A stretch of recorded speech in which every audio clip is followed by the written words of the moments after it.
I wanna hold you so much. At long last love has arrived, and I thank God I'm alive. You're just too good to be true.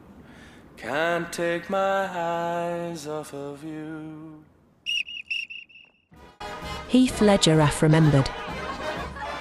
Heath Andrew Ledger was born on April 4th, 1979 in Perth, Australia, to parents Sally and Kim Ledger.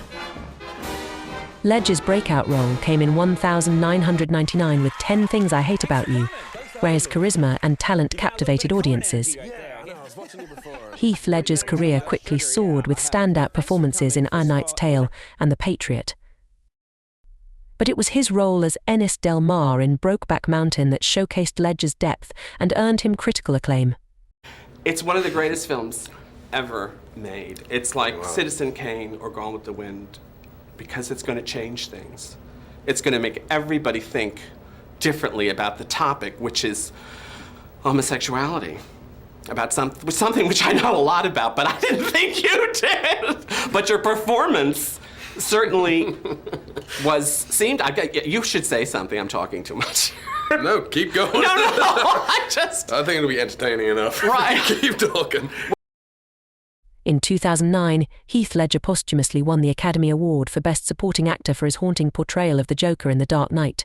Those mob fools want you gone so they can get back to the way things were. But I know the truth. There's no going back. You've changed things. Forever. Then why do you want to kill me? I don't want to kill you. What would I do without you? Go back to ripping off mob dealers? No. You complete me. You're garbage. You kills for money. Don't talk like one of them. You're not. Even if you'd like to be. To them, you're just a freak. I wouldn't know what to do with one if I...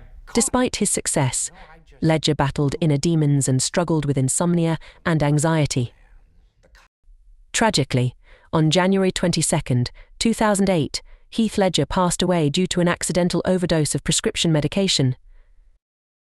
Heath Ledger's untimely death shocked the world, but his legacy continues to inspire countless actors and filmmakers. Well, the Joker was, a phenomenal adversary for Batman. Somebody who really pushes him to his limit, makes him question his own code of not killing, who is kind of highlighting in a very intelligent fashion the hypocrisy of society and of people in many ways, in their adulation of heroes, but their lack of courage to stand up and be heroes themselves.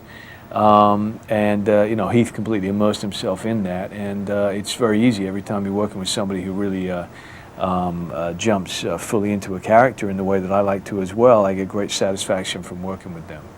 I was deeply sad after that. I think it was a very interesting journey. We were super young. We had no idea what the movie was going to become, but that whole movie, for all of us, it's a real, even amidst the beautiful love between Michelle and Heath and all things, that there was a real sadness there, and particularly loneliness in that shooting where we were shooting, even with all the beauty around us. And I would watch him, and I would watch him. He'd walk around the hospital bed like this. I'd watch him. Didn't say anything for maybe an hour. He would walk around, and then we'd watch him, and then he'd start saying his lines. And I would watch him, watch him come around the bed like this.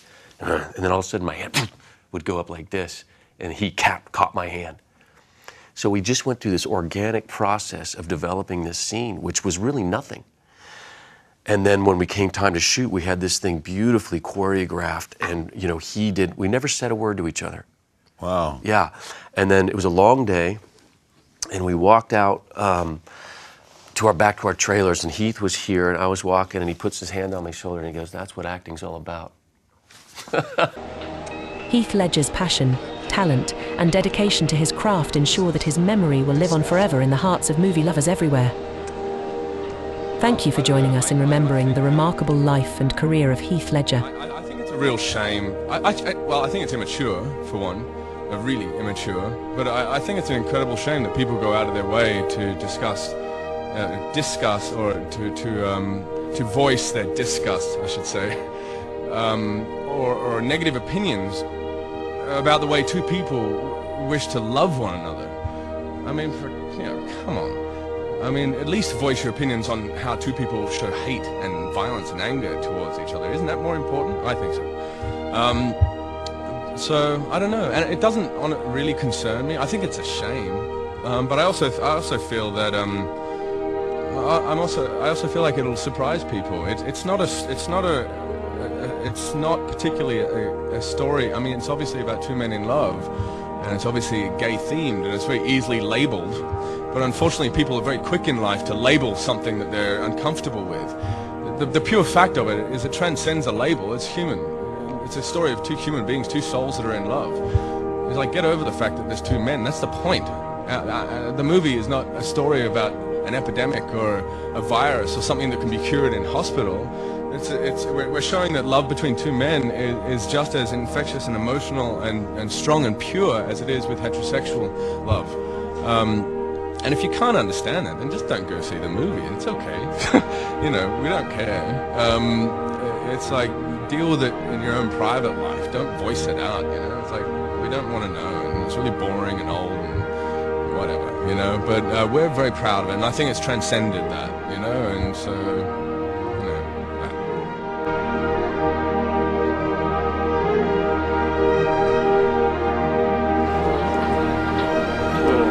know. See?